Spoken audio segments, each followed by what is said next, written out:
Commander Niall is not a Remembrance boss, but he is required for every Remembrance run because he gatekeeps the Consecrated Snowfield. Honestly, I wish he did a better job. I don't like that place. But what would happen if he wandered out of that castle's hole and started commanding all over the lands between? Well, today we find out in what is possibly the easiest run we have ever done. Come along, won't you? To watch these runs live, follow us on Twitch. We're playing Elden Ring all the time. And also Astrobot, and Kingdom Hearts, and Crab Souls. You never know if you don't show up. Join the Patreon to support the channel. This run barely beat out Commander Gaius, so if you like piggies and gravity magic, you really should have been there to vote. Finally, like and subscribe for a 20% boost to your enjoyment of these videos. Now, let's start with some Commander. Wait, what is this? Magic the Gathering? Do you believe in magic?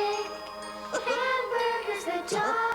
Let's kick things off by doing a considerable amount of violence to O'Neill and Caelid. Since this is on the back of the Gelmnir Night run, we're able to just slam him with the Ash of War so hard that he literally doesn't get to summon. God, it's brutal out here. Now I know you're thinking, hey, can't you kill Commander O'Neill for the halberd without beating a Remembrance boss, making this a secret starting class? And the answer is, yeah. Honestly though, New Game Plus scaling would make this harder. If anything. Sure, we wouldn't get to pop into the Round Table Hold and buy some cheeked up armor right away, but I think you'll find out that this commander's standard is so strong it wouldn't matter. And that veteran's prosthesis we have already from beating Niall in the last run, it is also on the build. It's here too. We take a bit of time running around the world, grabbing some somber stones, pretty standard stuff. Commander's standard stuff even.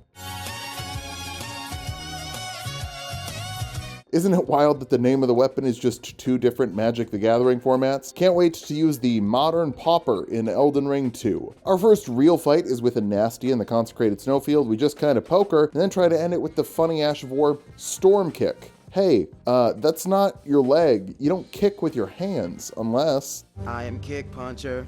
My cyber punches have the power of kicks. Sadly, the banished knights that Niall don't use halberds, so we have to use Oleg instead of Engvall. I don't think he's worse. Honestly, maybe he's better. He's just a lot more annoying to pick up since he's down in the Cringefolk hero's grave. Annoying dungeon with an annoying boss. I don't like ulcerated tree spirits. Then we'll continue the setup and... Hold on, we're done? Already? That's it? I thought we'd have more to talk about. Let me check the script here.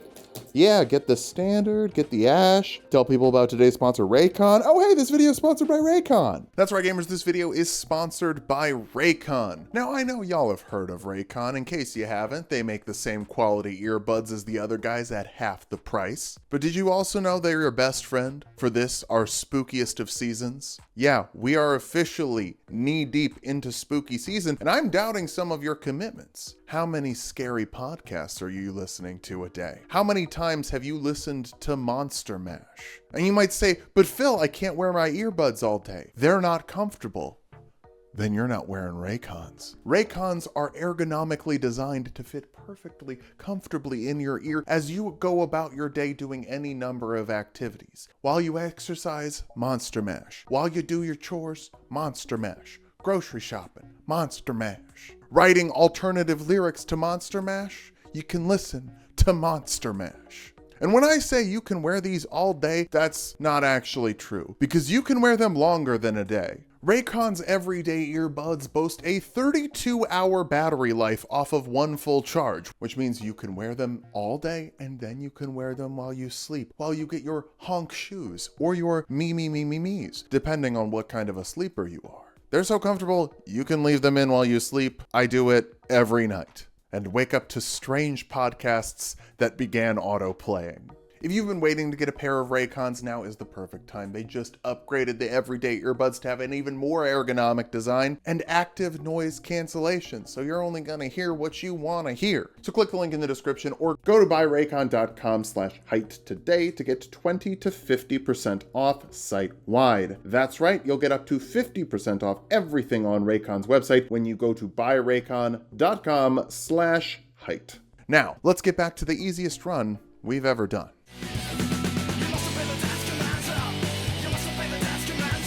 Okay, not a lot of setup, but that's because I'm putting an extra tax on this one. A commander tax, if you will. We're not upgrading the Spirit Ash until we do Ronnie's quest because all the crap we need is kind of on the way through there. For the Grafted Scion, we use the Storm Kick a couple of times, but then we just poke. Veteran's Prosthesis is the longest fist weapon in the game. Congrats, I guess. The other ones are gloves. Commander Standard is the longest halberd. Halberds are long. Now, does it need to be the longest to be good? Absolutely not. But they also gave it arguably one of the best Ashes of War in the game, raw pierce damage from the R1s, despite having standard in the name and like stupid good AR. Whatever AR stands for, somehow it stands for damage, alrighty. For me, it stands for alrighty. We're gonna hit that buff before Margit and hit R1 again, roll one time, again, we win. It's simply too good. Margit is always easy though. So is Godric, but maybe he'll put up more of a fight. Now the buff only lasts for 30 seconds, which does leave you with a question. What do you do with the other 20 seconds? Seriously though, for those unaware, Rallying Standard gives you a 20% damage boost and a 20% defensive boost for 30 seconds. It also extends to any summoned allies or Spirit Ashes. We don't have any of that for this fight, but we don't need any. This is about to be the easiest run of my fucking life. It's rude. It's full frontal rudity.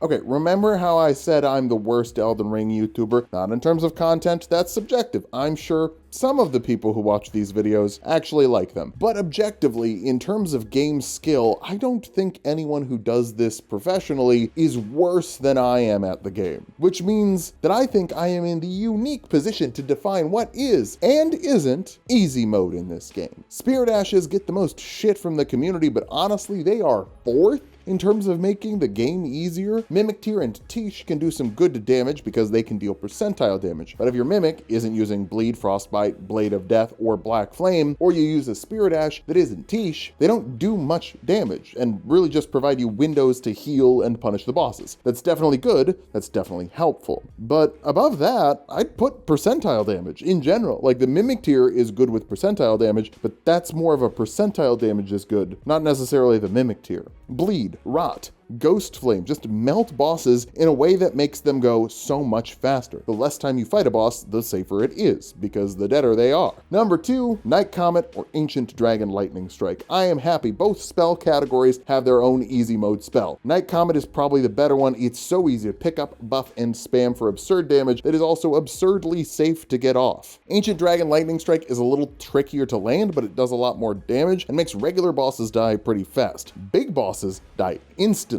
If you can beat Placidusax with something in less than 30 seconds, that's bananas. But it also works on smaller bosses just fine. But the real number 1 easy mode is buffing. Commander Standard, Golden Vow, hell, Physic Tiers. If you can just boost your damage and reduce the damage you take, the game gets easier. Like 20% more damage and taking 20% less damage doesn't make the game 20% easier. It makes it like 40% easier because it swings in both directions. Have you noticed that all of the really good Elden Ring creators seem to do the goddamn Macarena before every fog wall? It's because if you can just 3-shot a boss, it ain't hard. It's easy. It's the easiest easy mode. You know, the tryhards in the comments think having a window to flask because the Great Shield soldiers are slamming the boss with 4 damage. That's the easy mode. No, dude, it's buffs. It is 100% buffs. That's coming from someone who is objectively the worst content creator playing the game. If anyone knows what makes the game easier, is this idiot. Smaragd gets toasted. We have reach and it reaches up to poke its head. I even forgot to buff here, which is even more messed up. The halberd just hits that hard already. I'm pretty sure the damage rating is comparable to the Serpent Hunter, maybe even a little bit better, and it's still like 30% faster because halberds are faster than great spears. I'm sure speedrunners have their reasons for using the weapons they do, and maybe O'Neil is just too far out of the way, but I genuinely think that this is a contender for the best weapon in the game. To clarify,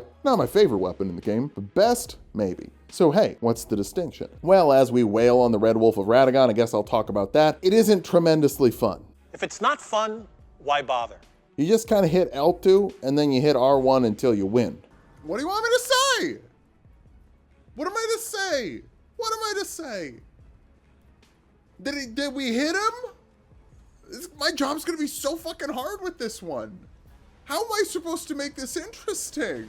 Oh, by the way, my favorite weapon in the game is the Great Stars. It's a big bloody spike ball that you can customize with funny Ashes of War like Lion's Claw, Stormcaller, and Eruption to mix up the gameplay so you don't get bored. That's kind of my biggest obstacle right now with this game. I get bored a lot. Against Renala, we press R1 and one cycle her without the buff, then get the buff for the phase transition and walk forward and press R1. Easy. Keep in mind all these bosses have more health and damage because of New Game Plus. This is still easy mode even though we're playing on hard mode. Let's grab those Dectus pieces. Imagine Niall in Fort Height. It's not much different than his castle's hole, I suppose. Then fudge it, fight the dragon on the bridge. Reach, poke, die, putrid avatar, hitless, because why not? This commander is so overpowered, it might as well be Simic. Just kidding, he's obviously Boros with vigilance. I don't think he has reach, since that's for like trees, not just people with long spears. Battle cry for sure, given his creatures +1/+0 when he attacks with them, and maybe something where you can pay colorless and Boros mana to give creatures +2/+2 until end of turn, like an intangible virtue effect. Or Battle Cry could just fulfill that, but it wouldn't give the defensive buff to your creatures like Rallying Standard does. It's fun talking about Magic. Anyway, let's talk about Radahn. He's Izzet. I think it's like 8 colorless and Izzet mana. When Radahn enters the battlefield, destroy all creatures, and Radahn costs X colorless less, where X is the number of instants and sorceries in your graveyard. He's the face of one of the precons, and it also gets all the spell slinging stuff, you know, for Izzet reasons. So if you want your sorceries represented in your Magic deck, that's where you'll get him. Anyway, we poke him so hard he doesn't see phase 2. Sorry if you're not into the Magic the Gathering talk, but I can't really narrate these fights in an interesting way because they're too easy. Godskin Noble, Rakdos. If it does combat damage to a player, they take 1 additional damage for every 10 health they have rounded up. He resists Pierce a little bit, but come on, who cares, right? Raycon we normally just skip, but today there are some different things worth mentioning. The Serpent Hunter is still +10 from the last run when we were the Gelmir Knight, and we can buff our damage with the Rallying Standard, which I think does apply extra damage, maybe? Anyway, Jund, another one of the face commanders, at the beginning of your upkeep deals 1 damage to each creature you control. Whenever a creature you control dies, you can exile it instead of putting it into the graveyard to put a +1/+1 counter on Raycon. Lifelink isn't really a Jund ability, but I can't give him white. I mean, there are some green cards with lifelink, so we can give him lifelink. I think there are black cards with lifelink too. It happens.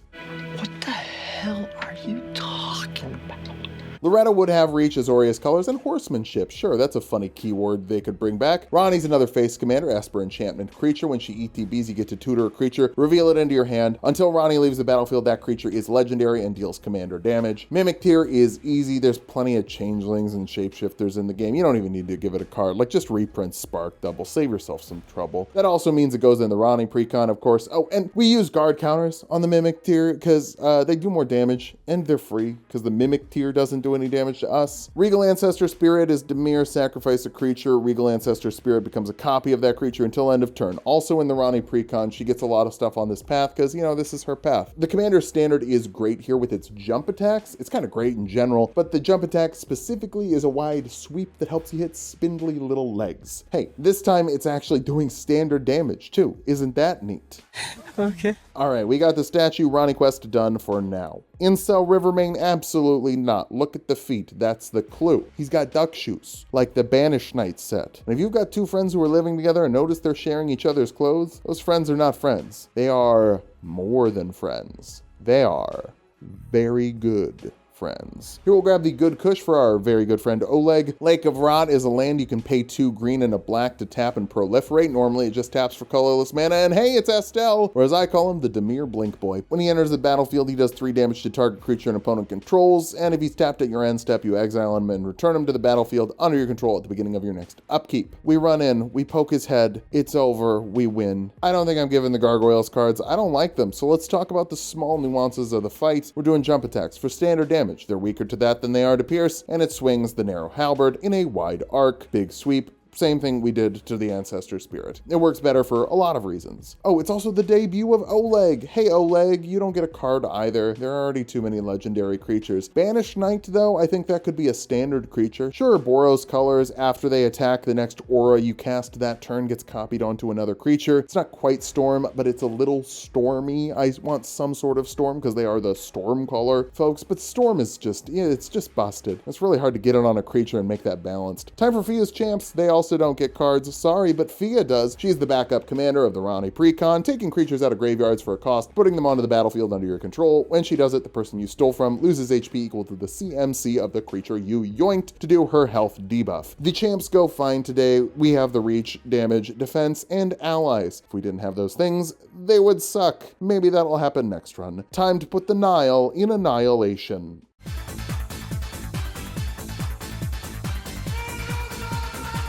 Godfrey Shade doesn't get a card. Sorry, not everyone can. He's a piss ghost. Also, he's weaker to pierce damage, so it's really, really easy. Even easier than some of the other bosses we've fought. We end it with style points, critting for the win. Morgott, Abzan, not one of the face commanders. We'll get to those later. He lets you exile a creature or artifact from your deck to make a copy of it. If it's an artifact, you exile the copy at your end step. If it's a creature, it enters with 2 -1/-1 counters on it. Obviously, you got to pay a little bit extra for that ability. I don't know how much to balance it, but balance it out. Just balance it. You got to make his illusions, So he's got his illusory swords and his Godfrey Shade. So we did kind of make a Godfrey Shade. Our damage continues to be insane. We haven't died yet. We actually did Fia's Champs, Godfrey Shade, and Morgott on the same flasks. I didn't stop at a grace. We're just that good. 4 Harris lands, more like Commander-in-Chief Niall, am I right? Maybe? Personally, I'm on the side of harm reduction, and the voting to prevent overt fascism is important, even when both sides are terrible on the constant bombing of Gaza. But I can't really argue with people who say they won't vote for someone who won't stop supplying weapons to a genocide. Like, they're right. So if you're committed to harm reduction, instead of spending your energy pressuring the uncommitted people to compromise their values, spend that energy pressuring the candidates to stop sending the bombs. Probably a better use of your time. Time for Fire Giant, and we've got a big mono red boy. Reach, trample, pay 1 mana to give him +1/+0 until end of turn. Straight up fire breathing. I don't think you make him a legendary creature though. Sorry to everyone who wanted Fire Giant as your commander. This fight gets a little sloppy in phase 2. It's just standard terrain jank. We don't die, just get a stance break and taunt him with the rally right before we poke him for the win. There should probably be a Godskin Apostle if there's a Godskin Noble card, so make them the same thing, but the Apostle gets Reach and the Noble gets Menace. One is tall, one is fat. Now Bernie, he should get a card. Rakdos boy with lifelink and Menace. Auras you attach to him cost 1 colorless less because he's the Ash of War man,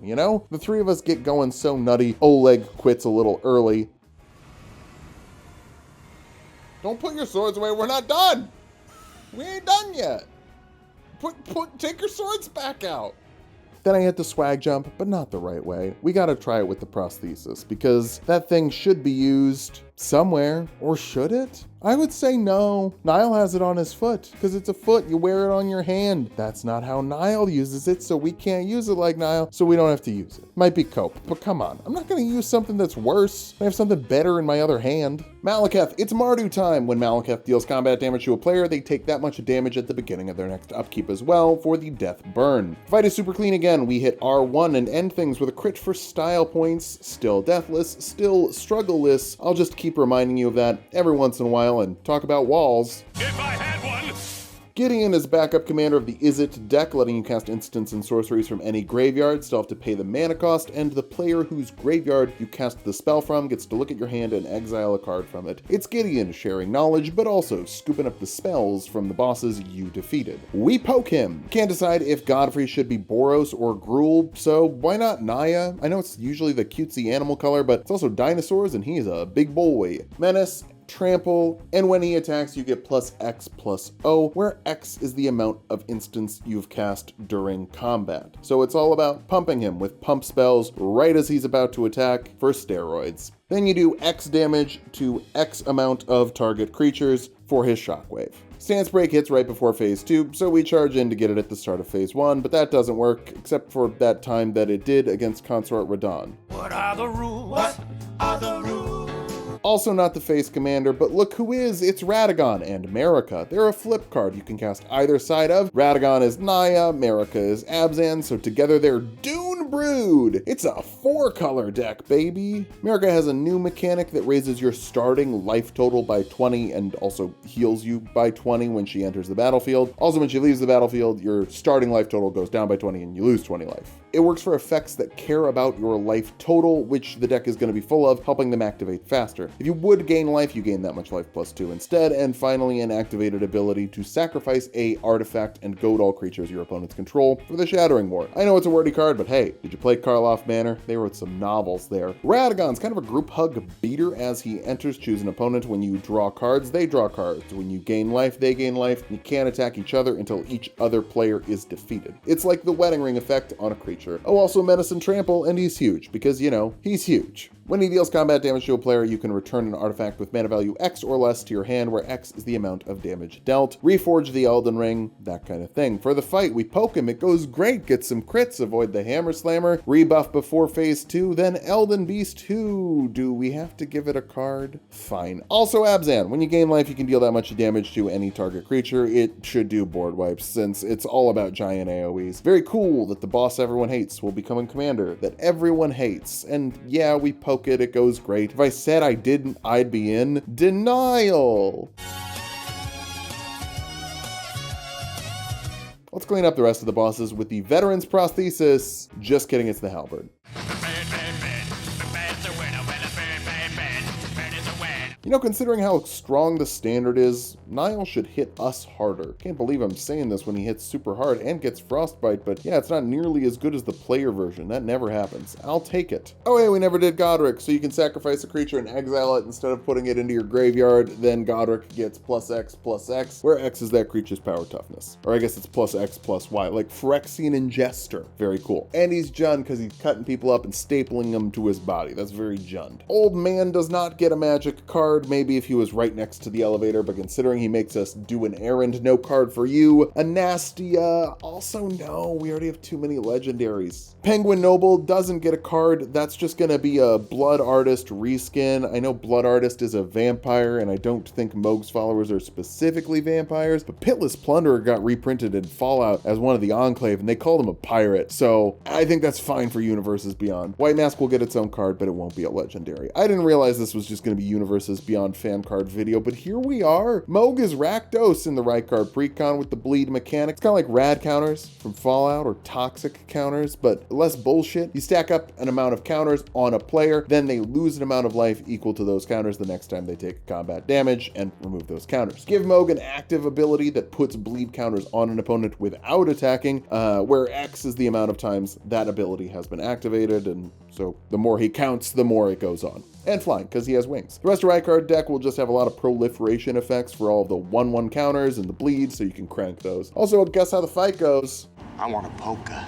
We're at the point where we should just swap the Radon Great Rune, you know, raises your max HP by 5, taps for 2 mana, or taps to untap target creature, health, FP, and stamina. Hey, Placidusax! Boros? Big ass dragon. I don't care enough about Placy to make a card. He's weak to piercing though, so we can stab him. Oh, snap. Put Lightning Bolt on a stick, so when he attacks, you can pay 1 red mana to deal 3 damage to any target, and you can pay that 1 red mana any amount of times. There are dragons that deal like 4 or 5 damage when they swing into attack to target creatures for free, so I feel like putting Lightning Bolt on a stick on an attack is fine. Fortisax has to be a little different. I'm thinking mono black and murder on a stick. When it attacks, you can play colorless and 2 black mana to destroy target creature. Weak to pierce, it gets stabbed once we finally get to those Thos. However, maybe give him Shroud. Dude was a pain in the ass to target. That's a joke. A lot of these cards have been pushed, but that was a joke. Also, just, you know, make them stupid expensive mana-wise. These are gods, demigods, and dragons. You really jack up that CMC. Since we already did Loretta, let's go back to Renala. Mono blue, copies your non-legendary creatures, hangs out in the Ronnie deck. I know it sounds counterintuitive since Ronnie can make a non-legendary into a legendary, but that also puts a lot of non-legendaries in there, so you have options. Polearm's Hit Horse is good. Commander Standard continues to be the perfect stick to poke every boss, weather on the 8s. But surely,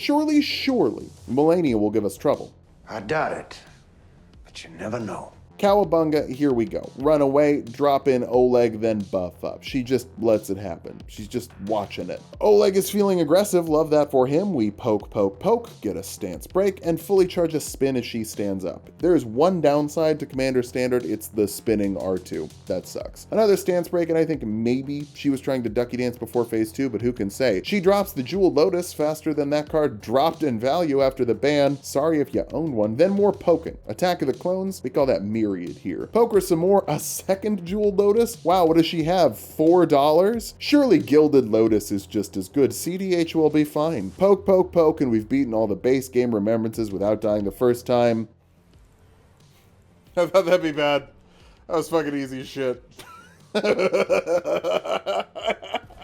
Terry.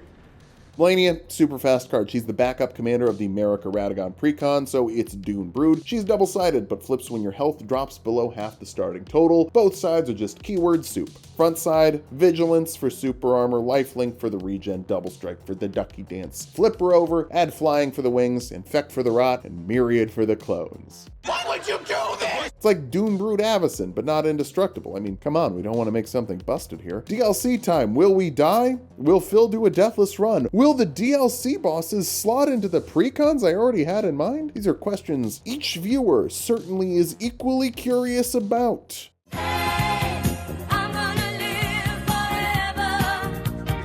At this point, I was fully on Subway Surfers mode. I pulled up some YouTube to cover the part of the screen that had the stream on it, so I could still read chat, but I could also watch the Zoe B media literacy video with special appearance from friend of the show, Scott Nerdsync. So, no media literacy check this week, since we don't have to grab the Shadow Tree fragments, but it still kind of has media literacy in the video. Should the Divine Dancing Beast be a legendary? It's not named. I don't think so. We'll make it is it when it attacks. Choose one of 3, return target creature to an opponent's hand, deal 3 damage to any target, or tap target creature. It doesn't untap during the opponent's next upkeep. It's a mini rift for the wind phase, a lightning bolt for the lightning phase, or a cold effect for the cold phase. We poke it and don't die. Castellensis, Rolana, also is it with double strike and pay 1 red mana as many times as you want to give her +1/+0 for some fire breathing for the fire sword. For the magic sword, beams? How do you do beams? Not reach. I guess we'll come back to this one later if I want to. Still not even sure I want to put the DLC in there. Oh, and guess what? We poker and don't die. Daring today, aren't we? Commander Gaia's Steamer, trample, and creatures your opponents have lose flying and can't gain flying. He turns the gravity up. Poke. Die? No! Skip the worm run because it's terrible and we're right in the putrescent night. Most ice stuff is Azorius. I could maybe see a little black in there because I think this is a zombie, so sure. Esper, horsemanship, and when it deals combat damage to a player, put a stun counter on a tapped permanent they control. I think the DLC stuff should get cards, but it doesn't necessarily fit into the precons I had in mind. Can you guess how we win? We poked. I jumped the fire right. Is that worth noting? Sure. Hey, it's a long fight. Trina, mono blue. Whenever she becomes tapped, tap 2 target permanents an opponent controls and they don't untap on their next upkeep. Sleep. That might make her straight up obnoxious, but that checks out. There's a reason FromSoft didn't actually put a sleep boss in the base game or the DLC. Just run around, do some sounding, and Jolan will join us. Demir bleed 2, first strike, moving on. After a short break, we're back to do the Ansbach quest. Rakdos for burn and bleed, which I've decided is a black keyword, I guess. Bleed 3 and menace, because sides move around shields a little bit. Tempted to make him come in with time counters to get the monologue tax in there, or just put the monologue tax card in. Mesmer the Impaler grabs us, but we quit out, so that doesn't count as a death. Then, bring in the crew to tangle with another Jund boy. Snakes are green-black, burn is red. At the beginning of your upkeep, make a 2/2 green snake token. When Mesmer attacks, you can sacrifice any number of snakes you control to deal damage to target player equal to the combined toughness of the snakes. It's snakes and burn, and we poke till we win. Speaking of poke, it's the Shadow Tree avatar. If it had Deathblight, I'd call it Abzan, but it doesn't, so it's gonna be Selesnya. If it gets put into a graveyard, return it to the battlefield with 2 +1/+1 counters. If this is the 3rd time this ability is resolved, exile it instead. It kind of sounds a little black. Okay, Abzan. I don't like how often we're hitting 3+ colors here, but I think it does make sense specifically for Remembrance bosses. So like, Remembrance bosses are 3 colors, Gods and Empyreans are 4 colors, smaller bosses are 2 colors, and then shit like Albert Eric's will be 1 color. These are the biggest, baddest dudes in the Shadowlands. They can have some complicated cards. Also, we poke, reach helps you hit the head. It's so easy. Meteor, our first and only colorless commander. When it enters or attacks, create an XX colorless hand token whose power toughness is equal to the number of hands you control. On your upkeep, you can sacrifice a hand to find a creature with equal power or toughness and put it onto the battlefield. It's token generation, but also controlling the beings below it. We poke. What do you mean you want to play new games, Phil? You're clearly playing Pokemon right now. I wanna be the very best. You could probably reprint Maze of Ith as the Ruins of Rao. I think that'd be neat. Anyway, Romina time. Golgari, baby, with Reach, Menace, and Infect. I know Infect is pretty dead as a mechanic, but we have to distinguish between Poison and Rot. Poison is toxic, Rot is Infect. It's not my fault. There are no poison bosses we have to fight. Poke. Win. Enia Ilum. The stairs can get you killed sometimes, but today they don't. Honestly, the Letta fight goes worse than most of our other fights in the game, but we still make it out. Also, Tarnish is a keyword ability where you add +1/+1 counters to a creature whenever you gain an experience counter, and then each Tarnish will probably have some way that synergizes with experience counters. They all start out pretty low power and ideally get pretty big. It's also why the Raycon Jund deck will have the most Tarnish. White Mask, Boggart, Dung Eater, you know, that kind of thing. Jory seems pretty mono white, maybe a little green in there, but no, mono white. We haven't done a mono white yet. At your end step, you can blink Jory out and blink a token you control out, then create a 2/2 white horn scent token or a copy of the token you blinked out. We poke. Now, Midra's Mance and the Madness mechanic should probably be separate from the precons because they don't really fit with any of them.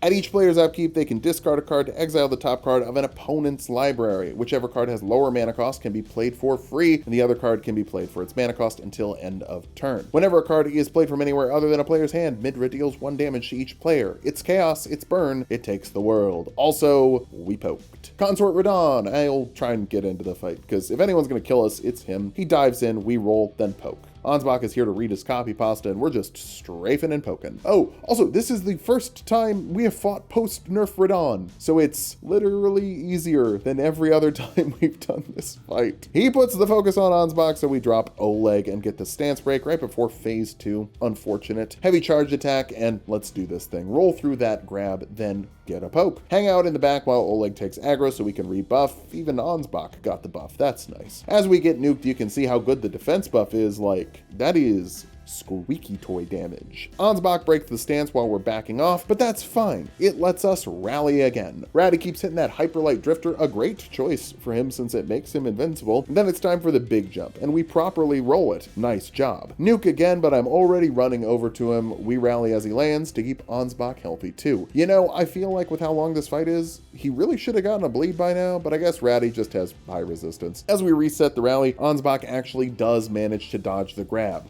I don't know if you're allowed to do that. The post-meteor shockwaves really mess us up, then we catch a stray. No flasks left. If we outrun this nuke, we win. Yeah. First try Radon. No deaths to bosses, so let's talk about how I was wrong, because Radon teamer needs green on his color identity for trample since, you know, he's big. Which also means that his secondary commander is not going to be Ansbach, it's Mikola. Bro, how is Mikola teamer? Okay, let me show my work here. Green, he made a tree, that's obvious. Blue for control, since it's kind of what he's all about. But red, that's the weird one. Until you remember, Goad is a red ability most of the time. And what's Mikola gonna do? Make everyone else fight each other while you just hang out untouched. You only need to pay Simic to get him out, but his activated ability will be red. Also, why no white? Because white is attached to the Golden Order, which Mikola is rejecting. It's all very simple and not at all cope, because I realized that the color wedges I had, there was no place to put a Simic card. Also, you can pay a stupid amount of mana to merge Mikola and Radon, a la the Urza Planeswalker to make Consort Radon and Mikola, and 8/8 with Trample, Myriad, Double Strike, and Annihilator too. It's disgusting, but so is Consort Radon. Just make it really expensive mana-wise and a slow build-up so that if Mikola or Radon gets hit with removal, the combo won't work. Now, if you want me to make a video building out all these decks with fan speculation, I can't do that here. The video would flop and it would really hurt the channel, which is why we're making a channel just for Magic the Gathering. That's right, if you enjoyed me yapping about a game that is an Elden Ring, this whole video, you can watch me do that on Tulok the Cardbarian. I'll be posting fun deck tech videos for commanders you probably haven't seen. There's a video up right now you can go watch after this video. Put it in your watch later queue, and if you like that video, please subscribe to help the new channel grow. We have to hit 1,000 subs, I think, to monetize it, so if you do that, I'll make the fan speculation video about one of the 4 precons I've been rambling about in this video. Poll will be on the Patreon. I'll give you 1 month. Oh, also, we're not done yet. The Ancient Dragon Man will kill us. Or the Jagged Peak Drake. You serious? Neither of them get cards, but Egon, that's a Gruul boy. With reach, if he deals damage to a dragon, destroy it, and you can tap him to deal 1 damage to any creature. It's pure dragon hatred, with no utility if your opponent doesn't have dragons. This card is just to be a hater, just like Egon. And of course, Bale, Mardu. And continuing our dragon trend of dragons with sorceries as activated abilities you can activate on attack, 2 red, 3 white, 2 black, destroy all non-land permanents your opponents control. He's got Ruinous Ultimatum on a stick. It costs 7 mana, you have to attack with him to activate it, and he's gonna be like 8 mana, so it's, you know, it's expensive, but it's worth it. Also, he's weak to pierce damage, so poking him is quite easy. This is the best build we've ever done. We didn't die, we beat the whole thing in like 8 hours when you take away my lunch breaks. Buffing is just OP, it really is. Crank your damage and crank your defense, use a weapon that's really long, has great damage, and wear strong armor, and the game gets easy. You straight up zone out and just think about other games. So yeah, top of S tier. I don't know if it was particularly fun. I might just be burnt out on the game, but yeah, poking's pretty good. I did also get to watch some YouTube while I played, so that's good. Just poke. Poking's good. Thanks for watching. Please check out the new Magic the Gathering channel, Tulok the Cardbarian, join the Patreon to support the channel and vote in the polls, and follow us on Twitch to watch us play Elden Ring and a plethora of new games coming soon.